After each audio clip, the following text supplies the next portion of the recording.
Bueno, aquí nos encontramos con Ana Mosquera.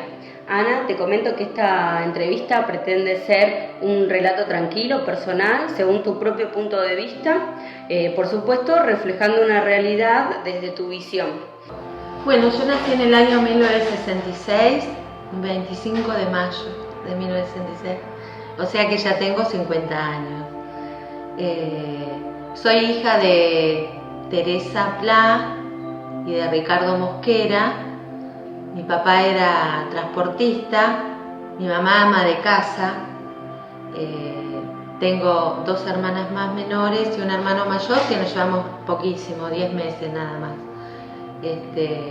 Soy de Tigre, de la ciudad de Tigre, y no sé qué más. Contanos, ¿a qué escuela fuiste cuando eras pequeña? Bueno, cuando era chica primero estuve en la escuela 39 en la calle Italia, allá en Tigre, la escuela estatal, que fui hasta tercer grado ahí. Y después, bueno, nos cambiamos a la escuela número 1, que nos quedaba más cerca, la escuela número 1 de Tigre, Domingo Faustino Sarmiento, también estatal. Uh-huh. Y en el año 1976, recordanos en qué escuela estabas. En la escuela número 1, que fue la escuela donde fue mi papá, hizo toda su primaria, él también ahí. ¿Y estabas en qué grado? En cuarto grado. Estabas en cuarto grado. ¿Qué estudios seguiste posteriormente? Bueno, después me hice secundaria, que los primeros años fui a la escuela estatal también, al normal de San Fernando, y después, bueno, mi mamá y mi papá pudieron cambiarnos a una escuela privada ahí en Victoria y terminé de tercero a quinto año, se terminaba en quinto, hice bachiller, y después en un instituto privado en Vicente López, se llama Instituto Pedro Poveda, hice magisterio. ¿Sos maestra hace cuántos años? Y me recibí en el año 87. Muy bien. Desde el 87 que trabajo como docente. Sí. Muy bien. Volvamos al año 1976, cuando ibas al colegio. Contanos, mejor dicho, ¿qué imagen recordás de esos años de escuela, de tu grado, tus compañeros, tu maestra? ¿Qué recuerdos tenés? Bueno, cuando era chica íbamos a la escuela que ya te conté, que fue mi papá. Me acuerdo que iba el turno tarde primero, teníamos una señorita, formábamos, en la entrada formábamos y estaba siempre, los directivos saludaban a todo el alumnado, nos hacían hacer distancia, ¿no? La fila de varones y la fila de nenas, estaban todos los grados, era un patio interno, cuando llovía en un patio interno grande, los grados más chiquitos, después los grados más grandes, ¿viste?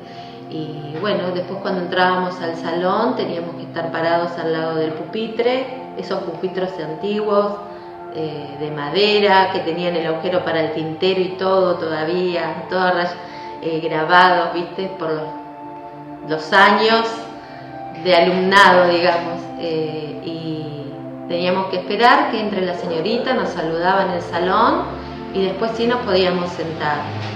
Y recuerdo que, bueno, nos hacían sacar el cuaderno o la carpeta. Bueno, en esa época, en cuarto grado, ya usábamos carpeta. Era el año en que cambiábamos la carpeta, todos empezábamos cuarto grado con la emoción de tener carpeta. Recuerdo que teníamos que poner la fecha, el ejercicio para cualquier área, matemática, lengua, sociales y naturales, el ejercicio números, se subrayaba todo con rojo. Yendo este tema de las materias que nos contás, ¿recordás algo de los contenidos que vos nos podés dar una visión, quizás hoy con otras palabras, ya por tu formación académica, pero qué podés recordar de esos contenidos que vos veías, que cursabas en la escuela? Bueno, por ejemplo, en lengua nos hacían hacer muchas narraciones, ¿sí? Después la señorita escribía en el pizarrón un montón, sustantivos, adjetivos, te decía lo que era el sustantivo y vos copiabas, miles de sustantivos. ¿Qué materiales se utilizaban para el estudio? El manual, teníamos manuales, Uh-huh. un manual que se llamaba El alumno bonaerense, tenías el de cuarto, el de quinto y el de sexto, de la editorial Capeluz, me recuerdo, y que, bueno, eso te lo pasaban de generación, no sé si de generación en generación, pero sé que por ahí lo comprabas un año, al otro año le servía a tu hermano y al otro a tu hermano más chico. Toda mi primaria fue así, y mi secundaria también. Nos prestaban los vecinos, ¿viste? Manuales o libros de historia, de geografía que se usaban, que eran, no como hoy en día que van cambiando las editoriales, hay muchísimas más editoriales y pueden cambiar continuamente año tras año. Yo, por ejemplo, un manual que usó mi hija, la otra que es 3 años menor, no lo usó. Es más, manual por lo general no se usa, se usa por materia, el libro de naturales, el libro de matemáticas. Antiguamente no, tenías un manual que era bastante gordito, venía todo, era muy enciclopédico, me recuerdo, que por ejemplo, no me voy a olvidar nunca de la lección de la ballena que tuve que dar en naturales, que mi mamá me ayudó a resumir, que teníamos que hacer láminas, que después quedaban en el salón, todas ahí las exponía la señorita, y cada uno, por ahí la ballena lo teníamos que dar todos los grupos, ¿me entendés? O sea, era el mismo tema para todos. Claro. Después, bueno, no sé, en cuanto a las materias especiales, no recuerdo mucho, sé que había, porque recuerdo que fui a la sala de música, había un piano, pero no fuimos tantas veces, como que no había una continuidad en la actividad de ese tipo. De ese tipo, en educación física también. Siempre, lo que más recuerdo es que estábamos siempre con la señorita, ¿viste? Las señoritas, y bueno, con la señorita y no sé, en séptimo, ya te estoy hablando del año 78, que fue el año del mundial y todo eso, nuestra maestra del séptimo grado nos preparaba para hacer el examen de ingreso para secundaria, que venía un manual que te decía el manual, que no me acuerdo ahora cómo se llama, pero que era un manual que vos tenías lengua y matemática, eran las 2 áreas que te tomaban los exámenes y estudiaba el ingreso del alumno, se llamaba. Y de esta etapa tenés muy presente que se sucedía junto con un mundial. Sí, sí. ¿Se comentaba del mundial en el colegio? Sí, entre los chicos hablábamos, cantábamos la canción del mundial, teníamos el personaje, mirábamos los partidos en familia,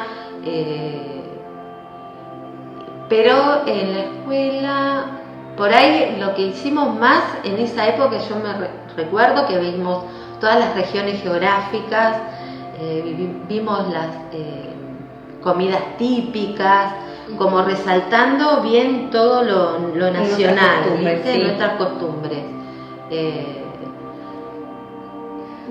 Como vos sabés, podrás haber sabido posteriormente, adquiriendo más experiencia con tus años y ya teniendo más noción de la historia vivida, vos sabés, bueno, el periodo de 1976, lo que implicó para Argentina.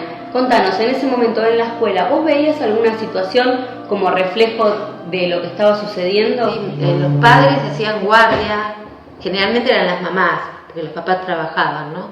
Que hacían guardias alrededor de la escuela, se quedaban todos así con una hilera de padres, lo recuerdo patentemente eso, y muchas veces venían a buscarte y vos no sabías por qué, y tu mamá te decía, no, tenemos que ir a casa, ¿viste? Porque nos llamó la señorita, porque hay problemas. Sí. Nuestros padres no nos contaban en ese momento nada, trataban de hacerlo lo más natural posible. Me doy cuenta ahora, ¿viste? Que no iban a contar toda la situación todo el revuelo social que había en ese momento. En los años posteriores al 76, lleguemos a un 77, 78, ahí fue tomando más connotación todo el aspecto social en la escuela. ¿Vos veías más cosas de la que veías en ese momento, además de estas reuniones en la puerta esperando, ¿pudiste percibir alguna otra situación estando en el colegio? No, que recuerde la verdad, no.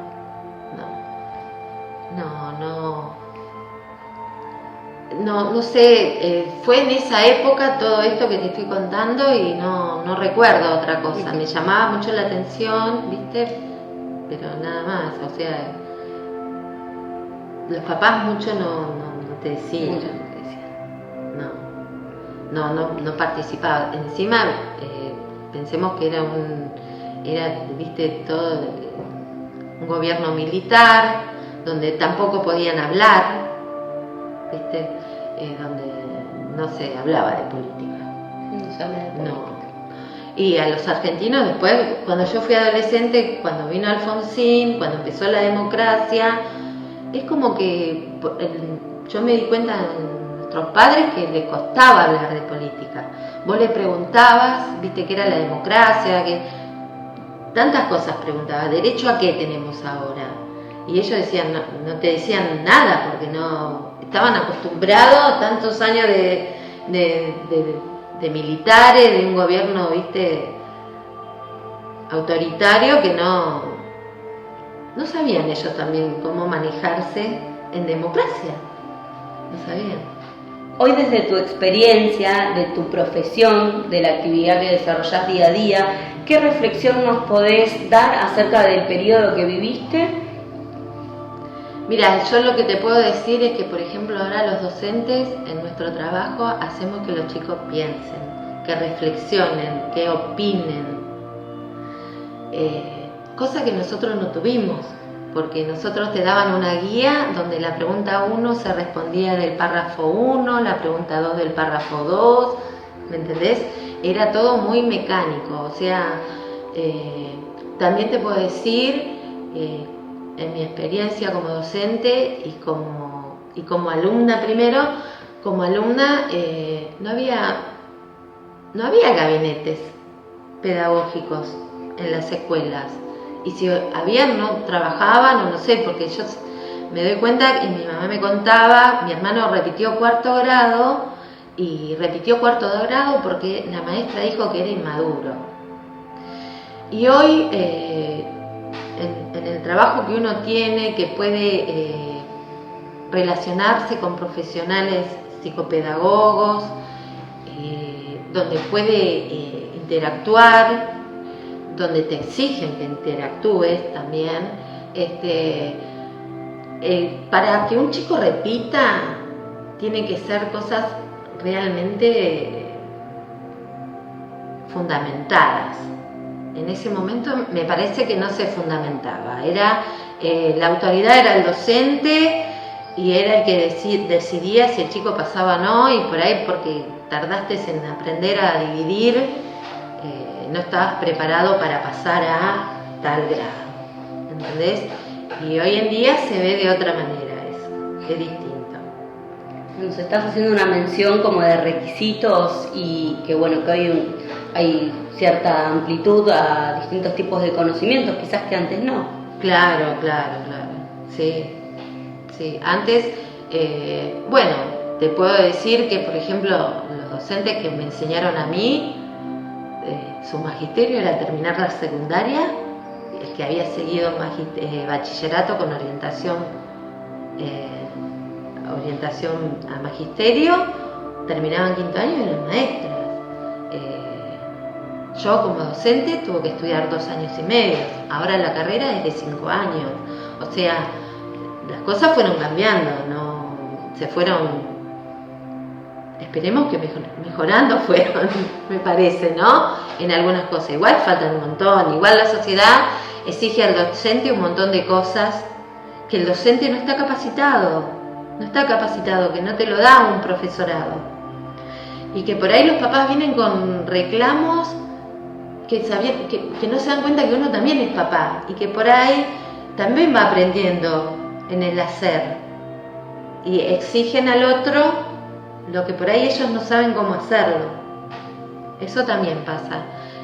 Pasa que hay antes el maestro era, ¿viste?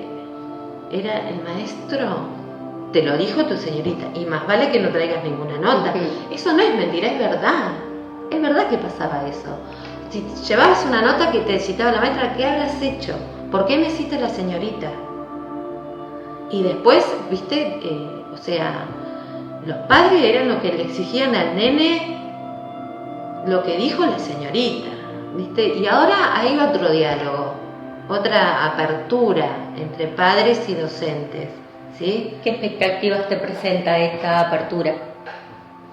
Me parece que es positiva para la sociedad. Lo que sí hay que, me parece que hay que tener, hay que volver a respetar al docente. El docente es una persona que se tiene que capacitar, que hay que exigirle que se capacite, ¿sí? Como cualquier profesional, como un médico, como un ingeniero, ¿no? Pero también veo y creo que sería bueno que la familia crea, que tenga confianza en el docente, ¿sí? Que tenga confianza y que pueda haber, el diálogo es fundamental. El diálogo es fundamental.